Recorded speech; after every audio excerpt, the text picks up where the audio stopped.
thus Sri Gaura Sundar, with his book in his hand, always enjoyed his pastime in Navadvip. This pastime of Sri Caitanya Mahaprabhu's took place before the Lord went to Gaya, before he took initiation from Sripad Ishwara Puri, and before he began the Sankirtan movement. These pastimes took place when the Lord was the greatest scholar of Navadvip. And as he wandered in Navadvip, he acted with complete arrogance. Arrogance? Hindi. Pride, Gaura. Like pride. But a little bit more. Bahut. He continued to challenge any teacher that he met, even though he was 15 years old. But none of them had the power to defeat him. Although he was simply a student of grammar, Vyakaran, he nevertheless considered the learned Bhattacharjas to be as insignificant as a blade of grass. So, the self-satisfied Lord traveled throughout Navadvip along with his students who were most fortunate. And one day, just by providence, which means by fate, Daiva, or by Krishna's mercy, one day, as he was wandering in Navadvip with his students, he met the great devotee Mukunda on the road. And he held on to Mukunda's hand and he said, "Why do you run away from me as soon as you see me? Let me see if you can today run away without answering my questions." Because Mahaprabhu would meet all the devotees on the street and challenge them. And he would challenge them and embarrass them and defeat them. So the devotees would avoid Nimai Pandit and they would walk on the other side of the street to avoid him. So on this day, he grabbed the hand of the great devotee Mukunda. And Mukunda thought, how will I defeat him today? He is well versed only in grammar. And I will defeat him by speaking to him about poetic ornamentation, alankar. Then, after I defeat him, he will not again display his pride before me. Thereafter, Mukunda began to ask the Lord questions, and whatever Mukunda established, the Lord would defeat. Mukunda said, "Grammar is studied only by children. Today we should discuss alankara." And the Lord replied, "As you desire." Thereafter, Mukunda began to ask the Lord questions. And he read some of the most difficult yet well-known verses and asked the Lord to point out any faults. And the omnipotent, all-powerful Lord Gaurasinda pointed out various faults in the verses, and Mukunda was unable to re-establish what the Lord had refuted. Sri Gauranga Mahaprabhu then smiled, and he said to Mukunda, "Go home for today, study your books carefully, and come early tomorrow, and we shall discuss further." Mukunda then took the dust from the Lord's feet, and he departed. And he said, "An ordinary human being cannot possess so much knowledge. There is no literature that he's not conversant with. If such a person is he, if someone with so much intelligence would only become a devotee of Krishna, if he would, I would not leave his association even for one moment." In this way, the Lord of Vaikuntha enjoyed the life of a scholar. And one day, on another day, while wandering about Navadvip, Nimai Pandit met Gadadhar, but smiled and caught hold of his hand. And he said, "Aren't you studying Nyaya? Come, let us have a logical debate." And Gadadhar Pandit said, "So you can question me?" And Nimai asked, "What are the symptoms of mukti, of liberation?" And Gadadhar Pandit then explained the symptoms of liberation according to Shastra, but Nimai countered, "You don't know how to explain them properly." And then the Lord, who is the husband of the goddess Saraswati, he pointed out various faults in the statements of Gadadhar Pandit. There was no one who could defeat his arguments. No one could keep him silent. Not even one person dared to speak with the Lord. And thus Gadadhar thought, "I'll be very relieved to escape from here." And the Lord said, "Gadadhar, go home today. Study your books, but come early tomorrow so we can discuss further." Gadadhar Pandit offered his respects to Nimai and he went home. And Nimai continued wandering throughout Navadvip. Everyone considered Nimai the most learned scholar, so they treated him with awe and reverence. And every afternoon, Nimai would sit on the bank of the Ganga with his students. The Lord's body is served by Lakshmi Devi, who was born from the milk ocean. His beauty surpassed that of Cupid, and it is incomparable to anything within the three worlds. And surrounded on all sides by his students, Sri Sachinandana would explain the Shastras. And in the evening, all the Vaishnavas also would gather on the bank of the Ganga. And as they listened to Nimai's explanations from a distance, they felt both happiness to hear his words, but they also began to lament. One of them said, "If anyone who possesses such beauty and such knowledge, if such a person, even though having those opulences, if he does not worship Krishna, what is the benefit of his life?" They all replied, "Oh Bhai, anyone who sees Nimai runs away in fear of facing his challenge."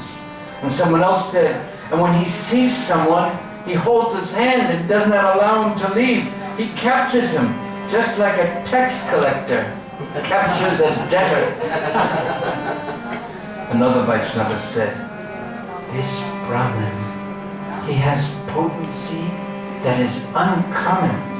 I think he must be some great personage. Although he can't constantly ask very clever questions, still, even though he makes us uncomfortable with his questions, we still get so much satisfaction just by seeing him. We've never seen such knowledge in an ordinary person. Our only regret is that he does not worship Krishna." The Vaishnavas then all requested each other, "Please bless Nimai so that his mind will become fixed on Krishna." Then they offered their obeisances on the bank of the Ganga, and they prayed for Nimai and blessed him with this prayer, "O Krishna, please let the son of Jagannath Mishra become absorbed in thoughts of you without any deviation. Let him constantly worship you with love, O Lord. And after his consciousness is like that, please let us have his association."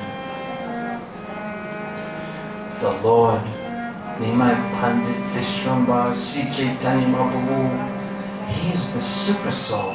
And he knows the heart of all living entities.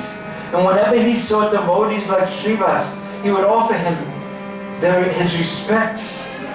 And the Lord accepted the devotee's blessings on his head. For devotional service to Krishna is attained only by the blessings of a Vaishnava, of the devotees. But one devotee directly said to Nimai, "Why are you wasting your time with this mundane education?" Another said, "Look, Nimai, what will you gain from all your book learning? Just worship Krishna. Education is only for understanding the devotional service of the Lord. And if that purpose is not served, then what is the use of your education?" And the Lord smiled and he said, "I am so fortunate, for you are all teaching me that devotional service to Krishna is the essence, the sar of all education. And I sincerely feel that one who is blessed by all of you, that person is most fortunate. And I've already decided that after teaching just a little while longer, I will go serve a Shuddha Vaishnava." And after saying this, the Lord smiled at his servants. But by his influence, by his power, no one could recognize him. And in this way, Nimai attracted the hearts of everyone. No one could escape the power of his attraction.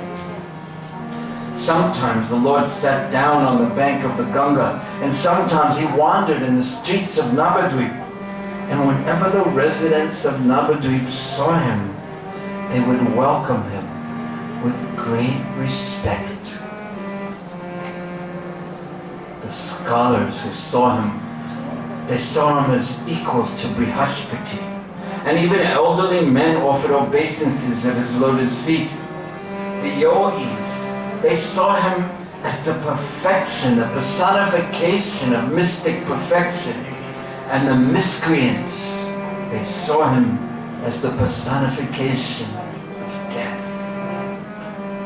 If the Lord spoke with someone even one time, that person was bound by the ropes of love. And although everyone heard how the Lord was proud of his scholarship, they still loved him dearly. Even the Yavanas felt love for the Lord. For the Lord's characteristic is to show mercy to all living entities. The Lord of Vaikuntha taught his students in the courtyard of the fortunate Mukunda Sanjay arguments, counter-arguments, establishing and refuting the meaning of a sutra. These were all explained in various ways by the son of Mother Sachi. Although they could not understand the Lord's explanations, the fortunate Mukunda Sanjay and his entire family, they all floated in an ocean of ecstasy. And after completing his teaching at school, the Lord of Vaikuntha returned home, still absorbed in the pastimes of his scholastic pursuits.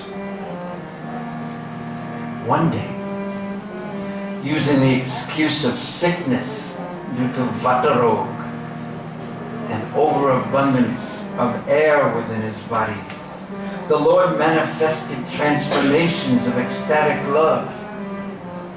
Suddenly, in his home, he began speaking some sounds that no one could understand, and he laughed as he rolled on the ground, and he nearly destroyed the house.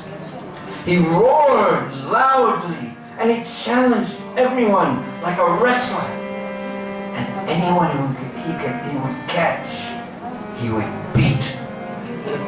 Again and again and again, his entire body became stunned, and he fell unconscious in such a way that the people became frightened.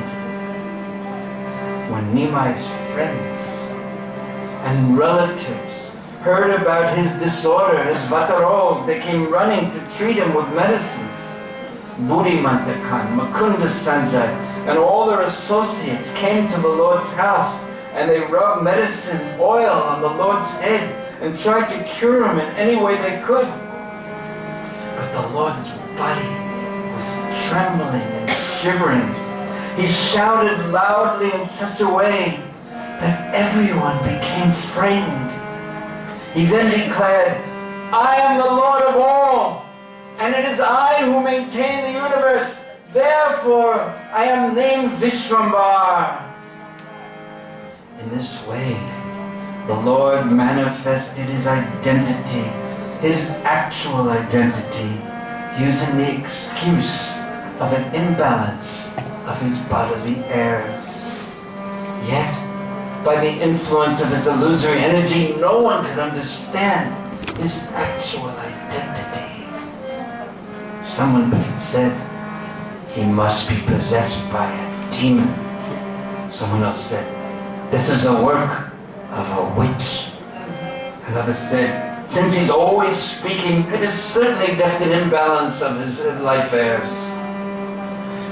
Everyone gave their opinions, but by the influence of the Lord's illusory energy, no one actually could understand the truth.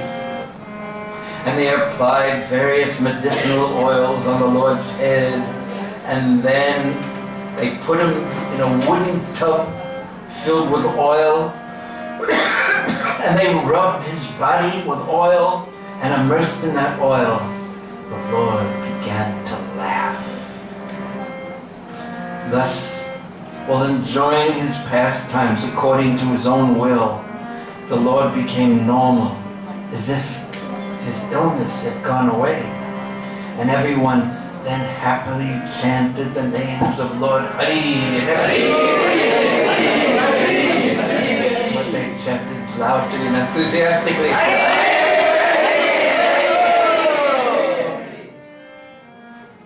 And everyone was so happy in jubilation, they distributed cloth to one another without any discrimination. And everyone was pleased to hear about the Lord's recovery. And they blessed him, saying, such a scholar like you should live a long life. And in this way, the Lord of Vaikuntha enjoyed his pastimes. Who can understand the pastimes of the Lord unless the Lord himself reveals them? And when all the Vaishnavas saw the Lord, they told him, dear Nimai, please, with great devotion, worship the lotus feet of Krishna. This body is temporary. It may be vanquished in a moment. But you are a very sober person. What can we teach you? The Lord smiled at the Vaishnavas, and then he left for school with his students. And as he began to teach, his head was smeared with the medicated oil that was given by some pious person. And thus Nimai, who is the life of the universe, sat and taught in the midst of all of his fortunate students.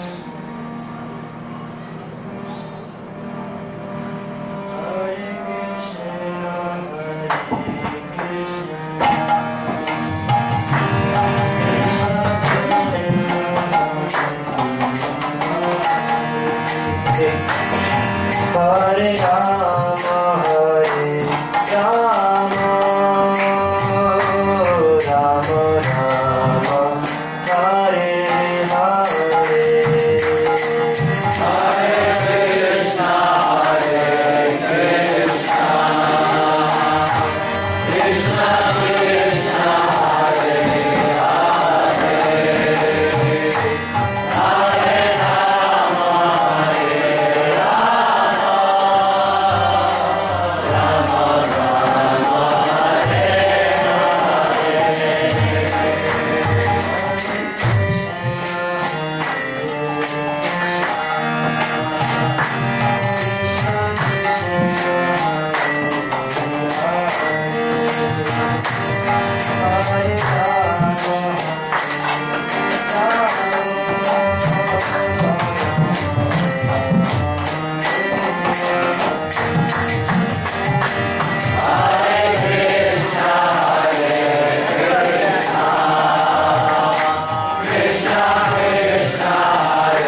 the Lord and his students would go to the Ganga and bathe. The Lord sported in the waters of the Ganga for some time and then returned home to worship Lord Vishnu. Then, after watering and circumambulating Tulsi, the Lord recited the name of Hari, and he sat down to eat. Lakshmi served rice, and the Lord of Vaikuntha ate. His pious mother Shachi watched to her full satisfaction. And after finishing his meal, the Lord chewed betel nuts and then lay down while Lakshmi Devi massaged his lotus feet. After resting, the Lord went out with his books and wandered through the streets of Navadvip with his students. Although no one knew his actual identity, the residents of Navadvip still offered him respects when they saw him. One day, the Lord went to the house of a weaver, and the weaver respectfully offered him obeisances. The Lord said, "Bring me one nice piece of cloth." The weaver immediately brought some cloth, and the Lord asked, "What is the price of this cloth?" The weaver replied, "Give me whatever you like."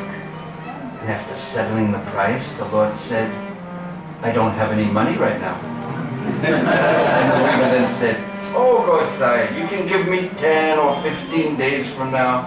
You take the cloth, you happily wear it, and pay me whatever you please." He glanced mercifully at the weaver, and he continued to the house of a cowherdsman.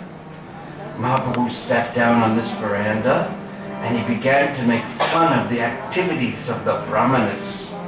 The Lord then said to a young cowherd boy, "Oh son, bring me some milk and some yogurt. Today I'm going to accept charity from your house." The cowherd men thought Nimai looked just like Cupid. They respectfully offered him a nice asana. They began to joke with the Lord, and in doing so, they addressed him as their uncle. "Come, uncle, let us eat some rice." Another said, "Don't you remember how you previously ate all the rice in my house?"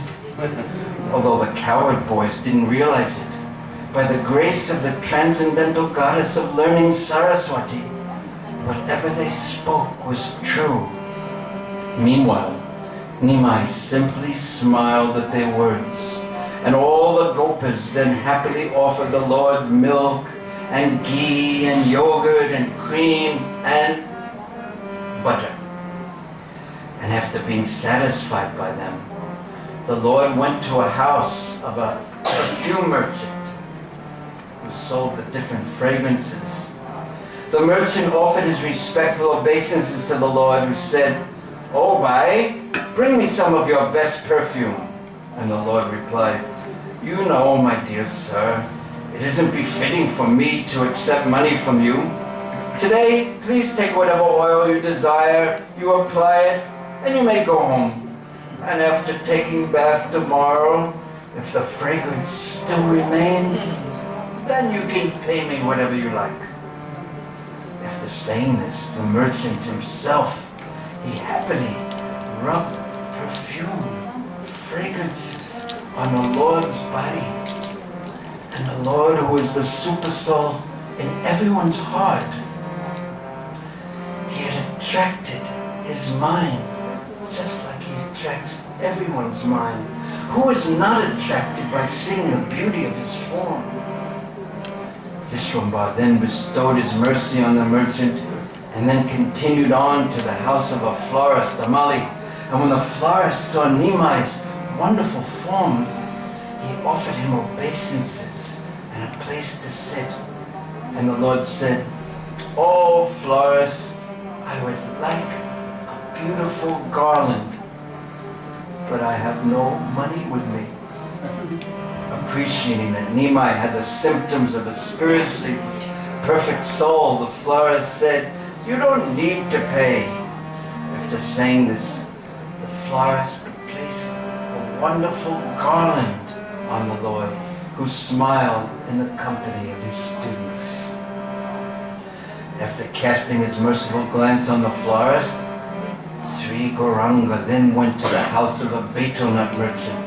The merchant saw Nimai's form. He saw it as more enchanting than Cupid. He took dust from Nimai's feet. He offered him a place to sit. And the betel nut merchant said, "It is my great fortune that you have come to my house, because I am insignificant." In full satisfaction, and without even being asked, the merchant then offered betel nut to the Lord, who smiled and then said, "Why did you give me betel nut without any payment?" The merchant replied, "I was inspired from within to do so." The Lord smiled on hearing the merchant's reply, and he chewed the betel nut with great satisfaction. The merchant then devotedly offered Nimai some pan, camphor, and other spices, all free of cost. And after blessing the merchant, Sri Gauranga smiled, and he continued wandering throughout the streets of Navadvip. And thus, the son of Sachi now enjoyed the same pastimes that Krishna had previously enjoyed while wandering in the streets of Mathura.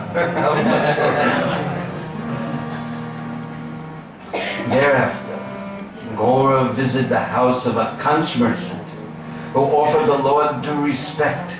The Lord said, "Dear brother, let me see some beautiful conches. But alas, how will I take it? I have no money with me." Just then the merchant placed a beautiful conch in Nimai's hand, and he offered him obeisances. "Oh, Gosai, take the conch and go home with you. You can pay me later, or you never have to pay me, it doesn't matter." And pleased by the words of the conch merchant, the Lord glanced mercifully upon him and departed. We know that also Krishna himself, when he would glance at someone, when he came to Mathura, when he would see the Braja Gopikas, he would glance at them, and by that glance he would enter their hearts. So in this way, the supremely independent Lord Gaurachandra next went to the house of an astrologer, Jyotish. As soon as the astrologer saw the effulgence of the Lord, he offered his humble obeisances, and the Lord asked him, "I've heard that you are a good astrologer. Could you please tell me who I was in my previous birth?" The pious astrologer agreed to the Lord's request, and he sat down and he began to chant his Gopal mantra, and he placed his deity of Gopal in his mind, and he chanted his mantra, and then immediately he saw in his mind a beautiful blackish personality with 4 hands, holding a conch shell, a disc, a club, and a lotus flower. His chest was decorated with shrivats and the brilliantly effulgent Kastubamani. He saw the Lord in the prison cell being offered prayers by his parents in the middle of the night. He then saw Vasudeva carry that Lord in the night to Gokul.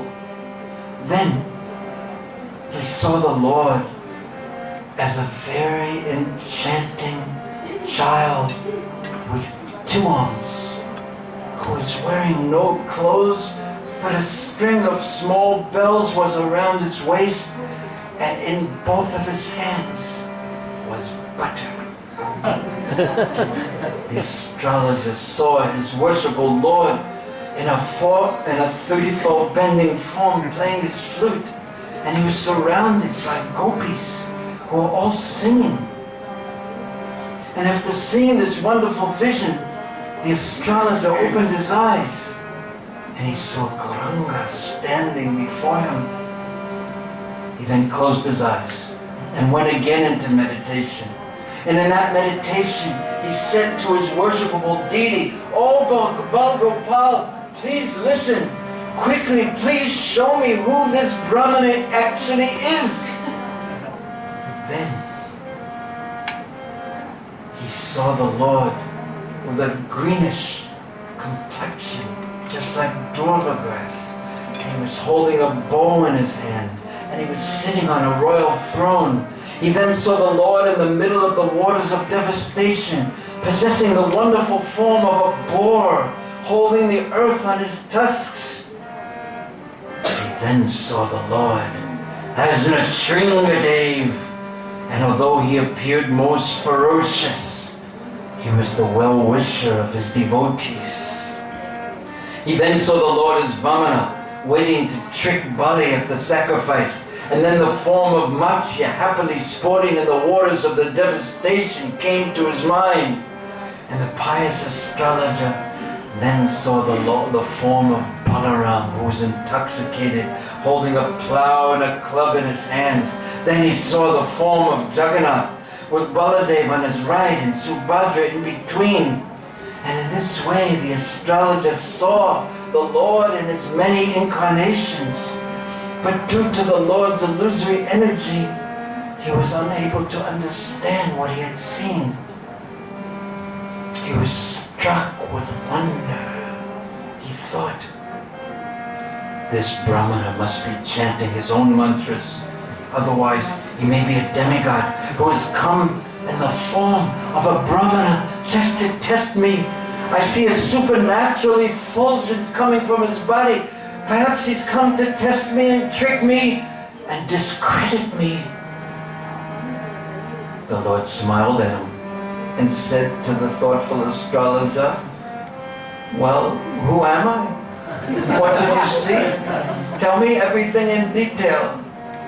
And the astrologer said, you please go home for now. I will tell you everything in the afternoon after I peacefully chant my mantra. The Lord smiled and went to the house of a dear devotee whose name was Sridhar. Sridhar earned his livelihood in a very humble way. He sold products made from banana plants. Sridhar was a great devotee of Mother Ganga, and he was very dear to the Lord's heart. And the Lord would therefore visit him, using one excuse after another every day. And the Lord would teach Sridhar in the course of their regular conversations. Every day he would spend 1 hour or 2 hours speaking with Sridhar. And when Sridhar saw that Nimai had arrived, he offered him obeisances and an asan to sit upon. And Sridhar was very peaceful in his behavior, while the Lord enjoyed playing the role of a very agitated young man. He said, Sridhar, you always chant the name of Hari. So why are you always afflicted by poverty? Can you please tell me why? After serving the beloved Lord of Lakshmi, you do not get sufficient clothes, you don't get sufficient food? And Sridhar replied, at least I'm not starving, O Brahmana, and whether small or large, I'm still wearing some cloth. The Lord said, I see your cloth has holes in it, and it's been mended in 10 places. I see the roof of your cottage has no straw. Look at everyone else. They worship Chandi or Vishahara, and they have no scarcity of food, no scarcity of cloth, they have no scarcity of money. To this, Sridhar replied, O Brahmana, what you say is indeed correct. Yet time passes equally for everyone. The king has jewels in his house and he eats opulent food. Meanwhile, the birds simply live in trees. Yet time passes equally for everyone, and everyone is enjoying the fruits of their previous activities, and all this goes on by the will of the Lord. The Lord then said, I know the truth about you. I know your secret. You have great wealth that you keep hidden. Even though you live as if you're a poor man, I know that you're actually wealthy, and I will soon tell everyone your secret. Then how will you cheat us? And Sridhar said, Oh, Pandit, please go home now. It is not proper for us to argue. Every day you play these talking. To this the Lord replied, I'm not going to leave you so easily. First tell me what you'll give me for free. Sridhar said, I'm a poor man. I maintain myself. I maintain myself by selling leaf cups. So tell me, what can I give you? The Lord said, you can keep your treasures hidden for now. I'll take that later. For now, I want some bananas, banana flowers, banana stalks, all free of charge. Then I won't argue with you. Sridhar said, listen, Gosai, don't worry about money.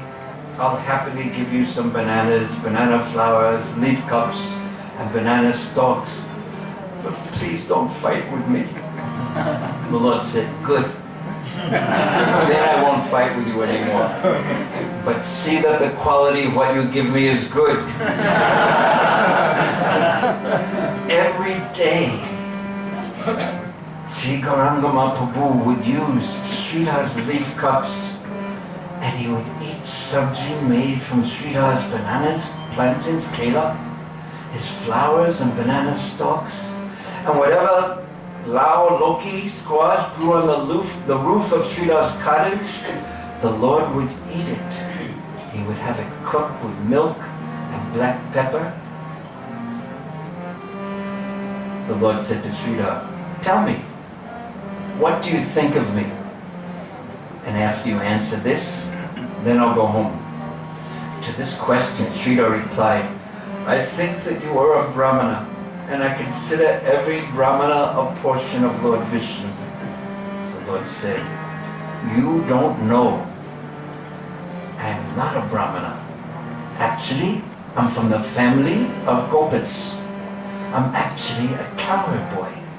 Although you see me as the son of a Brahmana, I think of myself as a cowherd boy.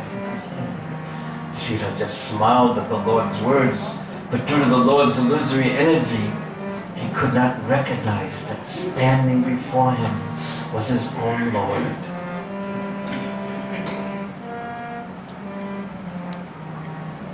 The Lord then said, Sridhar, now I will tell you the truth. The glories of your worshipable deity, the Ganga, they are due to me. Sridhar covered his ears and said, Nimai Pandit, aren't you afraid of insulting the Ganga in this way? One is supposed to become sober as he grows up, but I see that your restlessness keeps on doubling. And after joking with Sridhar, Lord Gauranga returned to his own home.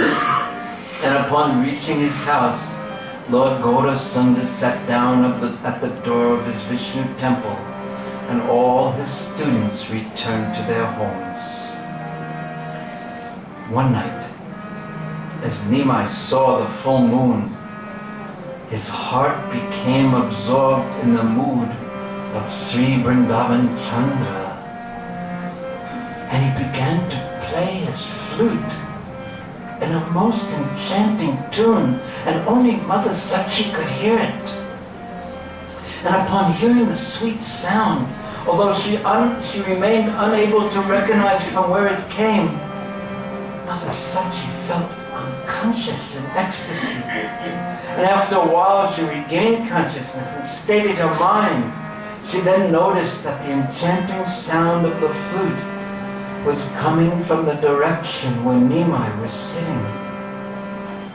Mother Sachi came outside in astonishment, and she saw that her son was sitting at the door of the Vishnu temple, but she could no longer hear the flute music, and instead she saw the full moon upon the chest of her son. Sachi Devi was struck with wonder as she began looking around. She then returned inside, and she began to think about what could possibly have caused this vision. Actually, Mother Sachi was seeing just a glimpse of the unlimited opulences of her son. One night, she heard hundreds of people singing and playing musical instruments, and by the sound of dancing and various wind instruments, she considered that a great Rasa Leela festival was taking place. And one day, she could see a brilliant sapphire-like effulgence was permeating her own house. Another day, she saw many divine women who all held lotus flowers in their hands, and they all resembled the goddess of fortune. One day, she saw effulgent demigods, but when she looked again, she couldn't see them at all. It is not astonishing that Shachi Devi had such vision, for the Vedas describe her as the personification of devotional service to Vishnu. Whoever receives the merciful glance of Mother Sachi becomes able to see such opulences. And in this way, Sri Gaurasundar, who was none different from Krishna, he lived in Navadvip day after day, and he relished his own ecstasy. But his actual identity remained unknown to anyone. Thus, the arrogant Nimai sportingly displayed his pastimes that were unmatched throughout Navadvip, and the pastimes enjoyed by the Lord are supreme in every way. One day, Nimai, with 5 or 6 students, was walking down the main road. Nimai was dressed like a king. The yellow cloth that covered his body made him look just like Lord Krishna. He chewed betel nut. His face resembled millions of moons. And people who saw him, they asked, "Is he Cupid Kamadev himself?" His forehead was decorated with splendid tilak, and his hands were filled with books. And just a glance from his lotus eyes destroyed the sins of anyone who captured that glance. As the restless-natured Lord walked along with his students, his arms swung back and forth, and by providence, he saw Srivas Pandit coming from the opposite direction. And upon seeing the Lord, Srivas began to laugh loudly. Nimai offered his obeisances to Srivas, who blessed Nimai by saying, "May you live forever." Srivas smiled and inquired, "Oh, best of arrogant youths, where are you going? Why do you uselessly waste your time without worshipping Krishna? Why do you spend day and night simply teaching mundane knowledge? Why study mundane knowledge? Education is only for understanding devotional service to Krishna. Therefore, do not uselessly waste your time any longer. You have studied enough. Now, worship Krishna." Nimai smiled and said, "Oh, listen, Pandit. By your blessings, your words will certainly come to pass." And after speaking in this way, Nimai Pandit smiled and left for the bank of the Ganga. And there, Sri Satyananda sat with his students who surrounded him on all sides. Whoever saw the Lord sitting on the bank of the Ganga with his students attained indescribable happiness. And seeing the Lord's extraordinary effulgence, everyone on the bank of the Ganga began to whisper to one another. Someone said, "An ordinary human does not have an effulgence like this." Someone else said, "This Brahmin must be a portion of Lord Vishnu." Another said, "I think he will fulfill the prediction that a Brahmana will become king of Godadesh, for he has all the symptoms of a king." In this way, everyone spoke according to their own understanding. Meanwhile, the Lord pointed out faults in the other teachers in Navadvip as he engaged in explaining the scriptures on the bank of the Ganga. Nimai established correct statements as incorrect and incorrect statements as correct. Then, after refuting all the other explanations, he again established the proper meaning with new explanations. And the Lord said, "I consider a person learned if he is able to discuss with me. Who has the power to refute me by establishing any other explanation?" As the Supreme Lord exhibited his pride in this way, he smashed the pride of all others. The Lord had innumerable students who studied under his direction in groups, and every day 10 or 20 Brahmin boys came to him and offered their obeisances, and they would say, "Oh Pandit, we wish to study under you. Please be merciful. Teach us so that we may learn something." The Lord smiled and said, "Good." Thus the number of his students increased day by day. Fortunate people watched the Lord's pastimes from all sides, and by the influence of the Lord, the entire city of Navadvip became free of lamentation. Who can calculate the good fortune of the pious souls who saw these pastimes? Just by seeing a pious soul who has seen these pastimes, one will be freed from material bondage, Sri Vrindavan Das Thakur said. But only I am unfortunate. My sinful birth did not take place at that time. Therefore, I was cheated from seeing these pastimes. Still, O Gaurachandra, please be merciful to me so that I can remember your pastimes, birth after birth. Accepting Sri Caitanya Nityananda Prabhu as my life and soul, I, Vrindavan Das, sing the glories of their lotus feet. Hare Krishna, Hare Krishna, Krishna Krishna, Hare Hare, Hare Rama, Hare Rama,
His